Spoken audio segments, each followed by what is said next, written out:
আজ শান্তিরবাজার মুকুট অডিটোরিয়ামে কৃতী ছাত্রছাত্রীদের সংবর্ধনা প্রদান করল ইকফা ইউনিভার্সিটি। চলতি শিক্ষাবর্ষে দক্ষিণ জেলা থেকে সিবিএসসি এবং টিবিএসসি বোর্ড পরীক্ষায় মাধ্যমিক এবং উচ্চ মাধ্যমিক স্তরে কৃতিত্বের সঙ্গে সাফল্য অর্জন করা পড়ুয়াদের এক মঞ্চে সংবর্ধনা জ্ঞাপন করা হয় ইকফা এর তরফে।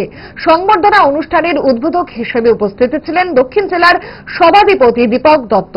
এই মহতী কর্মসূচিতে অন্যান্যদের মধ্যে উপস্থিত ছিলেন শান্তিরবাজার পৌর পরিষদের চেয়ারম্যান স্বপ্না বৈদ্য, বিশিষ্ট সমাজসেবী দেবাশিস ভৌমিক এবং ইকফা ইউনিভার্সিটি বেসিক সায়েন্স ডিপার্টমেন্টের প্রিন্সিপাল প্রসেনজিৎ বল। অনুষ্ঠানে বক্তব্য রাখতে গিয়ে বক্তারা ইকফা ইউনিভার্সিটির এই আয়োজনকে সাধুবাদ জানিয়ে বলেন, এই ধরনের অনুষ্ঠানের মধ্য দিয়ে ছাত্রছাত্রীরা অনুপ্রাণিত হবে। ইকফা ইউনিভার্সিটির মাধ্যমে ছাত্রছাত্রীরা আগামী দিনে নিজেদের উজ্জ্বল ভবিষ্যৎ গড়তে পারবে।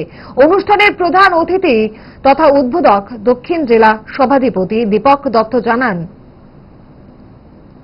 আমাদের ইকফা ইউনিভার্সিটি ত্রিপুরার উদ্যোগে আমাদের দক্ষিণ জেলার শান্তিরবাজার মুকুট অডিটোরিয়ামে আমাদের জেলার মধ্যে অবস্থিত যতটি বিদ্যালয় রয়েছে এর মধ্যে যারা উচ্চ মাধ্যমিকে প্রথম বিভাগে উত্তীর্ণ হয়েছে, সেটা টিবিএসসি এবং সিবিএসসি দুই বিভাগেই যারা প্রথম বিভাগে উত্তীর্ণ হয়েছে আমাদের ইকফা ইউনিভার্সিটির উদ্যোগে তাদেরকে এখানে সম্বর্ধনা প্রদান করা হচ্ছে। আমাকে এখানে আমন্ত্রণ জানানো হয়েছিল, আমি এসেছি। তো খুব ভালো লেগেছে। আসলে আমাদের দক্ষিণ জেলায় এমনিতে আমাদের ছেলেমেয়েরা খুবই সারা রাজ্যের মধ্যে ভালো রেজাল্ট করেছে, প্রত্যেকবারে করে, এবারও ভালো রেজাল্ট করেছে।